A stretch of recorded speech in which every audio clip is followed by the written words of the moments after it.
Hey y'all, it's Fortune Frankly and welcome to Fortune Frankly Fridays, where we do affordable DIY projects. So I'm coming to you live from outside of my dumpster. It's right back there. And I thought jumping out of the dumpster would, be some good content for YouTube, get me some views, but I realized I'm not that desperate for views. No ma'am. So we're not gonna do that. Instead, you're just gonna find me outside here looking cute by the dumpster, green makeup for reduce, reuse, recycle. Okay, so I'm talking about the dumpster because we're going to be recycling food packaging for our DIY projects today. I know a lot of us are still inside and can't really get a lot of the DIY supplies that we need. So these are all the supplies that you need from your groceries that you buy like every 2 weeks, 3 weeks, every month. So let's not waste any more time and let's get into waste management. Okay. So for the first project, we're going to be recycling jars, preferably empty jars, and reusing them in our pantry, but first we got to make it look cute. So we're going to use the jars, some vegetable oil or alcohol, some spray paint, and a label maker. So we're going to start out with our first jar and we're going to remove the sticker. Now this is probably the most tedious part of this entire DIY project. And please do not use my poor example here of removing the sticker with your nails. Absolutely disgusting. I know my nails are long and I kind of sacrificed them for this project, but please don't do that. So I used some water to kind of loosen up that sticker a little bit, and I eventually used a spoon to remove the sticker, which was amazing. Highly recommend. So to kind of remove some of that sticky residue that we have left, we're going to use a paper towel and soak it in alcohol, rubbing alcohol that is, not your, other pantry staples. And I'm just gonna let that sit on there for a minute or so it dries up a little bit, and it'll help us remove the stickiness. See here, it's easy to scrape off. Again, please pray for my nails, just pray for them. You can also use vegetable oil to remove some of that stickiness, or any type of oil really, and that'll help get the sticky parts, like moving and grooving off of that glass container. So once you scrape away the stickers with a spoon, we're going to spray paint the caps. And this will just give us a customized finish so that we don't see Classico and Mount Olive as our brands.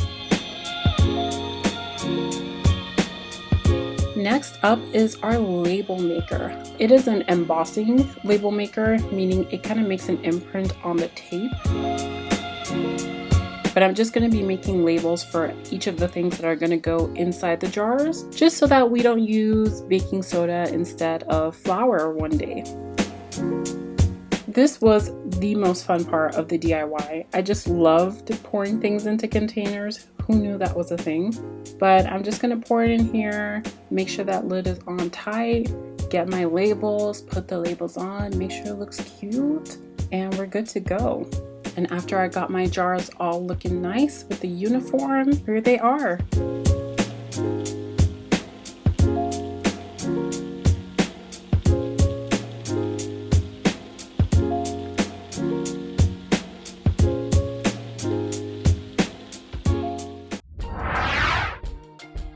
So for the second project, we're going to be making an envelope that you can put on the table, put your junk mail in there if you don't throw that away for some reason.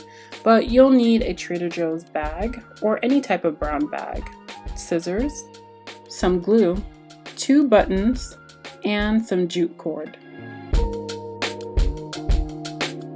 So the bottom of the bag is going to be like the back of our envelope, and that's what we're going to be using as a basis for it. We're just going to cut open all the corners. And when you open up your bag, it should look like this. Now for each of the side panels, we're going to just fold them in half. Once they are folded in half, you're going to fold the top so that they form a triangle. You might have to kind of curve your bag a little bit to make sure that they actually lie flat. but we're aiming for triangles here, not trapezoids. We're basically going to do the same thing on the bottom, fold the bottom in half, and this time we're going to cut off the handles that are there. We're also going to fold the panels so that they form a triangle as well. And do the same thing at the top. Now we have to glue things together to make sure that it doesn't come apart when we put things inside. So we're just going to be gluing down the folds that we made.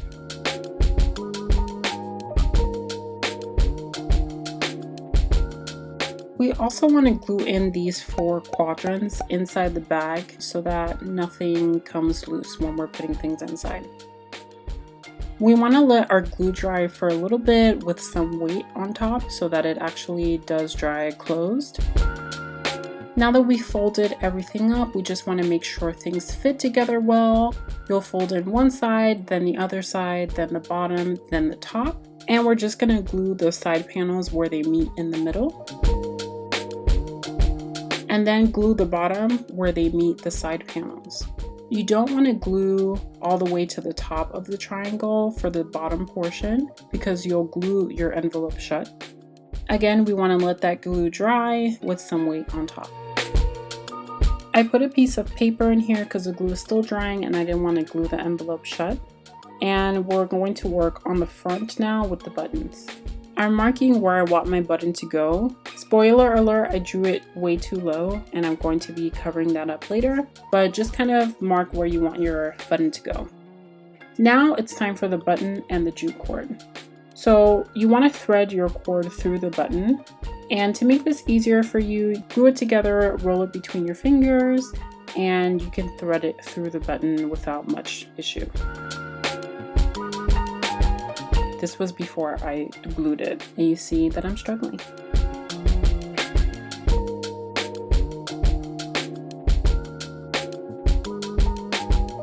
Now you can adjust here how much cord you're leaving out. We're just going to be tying 2 knots. And when you tie your knot, you want to leave a little bit of space between the button and the knot. You don't want the knot to be all the way down to the back of the button, and it should look something like this. So here I am measuring the button in the wrong place, but besides that, we're going to flip it over and we're going to be wrapping the cord around another button that we'll glue to the back. You just want to wrap it a few times to kind of see how long you need your cord to be, and then you can cut it. Then you'll just want to tie 1 knot at the end of the cord so that it doesn't unravel. Now we'll be gluing the button to the bag, and more accurately, we're gluing the knot to the bag and then we'll glue the button to the knot. That'll leave some space in between the button and the bag so that we still have access to our cord once things are glued down and dried. So for the second button, we're going to do the same thing, but this time you'll need a lot less jute cord and we want to tie it in a knot. You want to apply glue to the back of the knot and then glue the knot to the bag. And then we're just going to glue the button to the middle of the bottom kind of area, and you can use that line on the bag to guide you. Now I'm just going to cover up my ugly mistake with some brown marker and show you the finished product.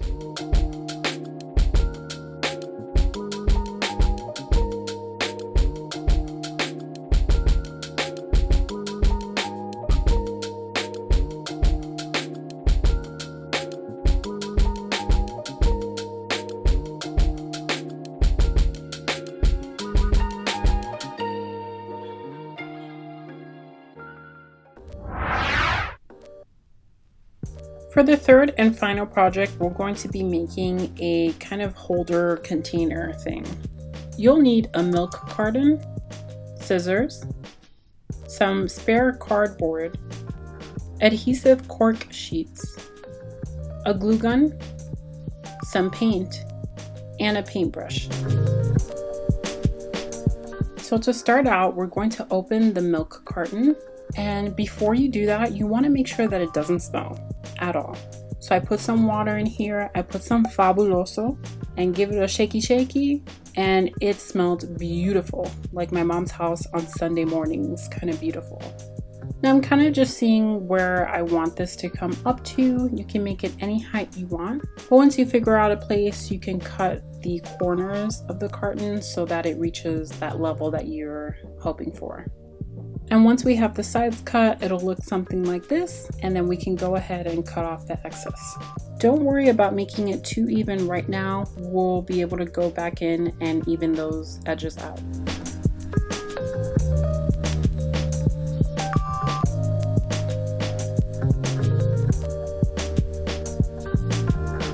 I've cut my spare cardboard down into smaller pieces, and I'm going to cut them down even more, but we're just kind of measuring out and seeing how much cardboard we need for each side panel. Once we have some cardboard cut down to size, we're just going to measure how much cardboard we need and make sure it's the same size as a side of the carton.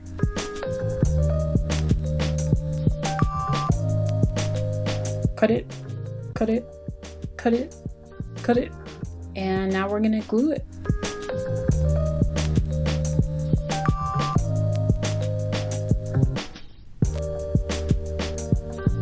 You can cut a little bit of the cardboard off if it didn't get the memo for some reason that we're trying to stick to a certain height, and we'll do this for all 4 sides.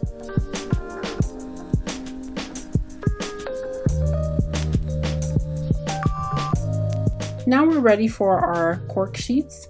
I got 2 sheets of these from the Dollar Tree, and the great thing about this is that the back is already adhesive, so technically there's no need for gluing. You just kind of peel and stick it on there.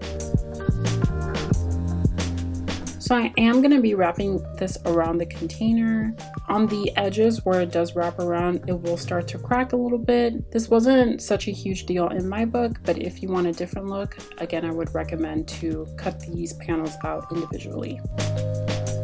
And we're just going to cut off the excess. We're going to cut down the corners and then cut a piece of the top off, but not all the way down.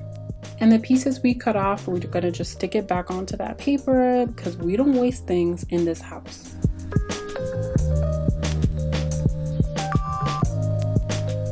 And for the little pieces that are left, you want to fold that over the top. This will give us a cleaner edge at the top that matches the rest of the storage box that we're making perfectly. And for the last panel, we're just going to cut out from a new cork sheet the part that wasn't covered by the first sheet.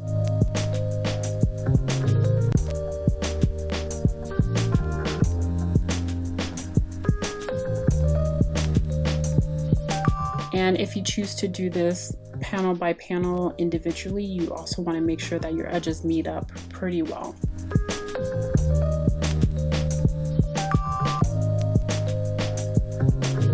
And when folding over the top, I eventually went in with hot glue to make sure that that stayed down and secure. Now I'm going to paint the entire thing white on the outside. This just goes with my decor a little bit better, and I like the look of the white cork.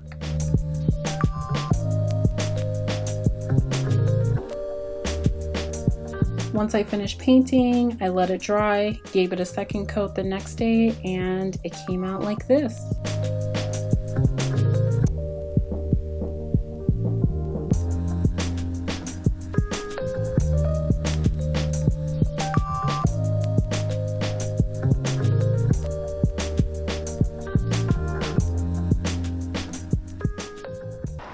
So those projects came out looking pretty cute for recycled materials. I hope this encourages you to recycle a little bit more if you can. And as always, thanks for watching.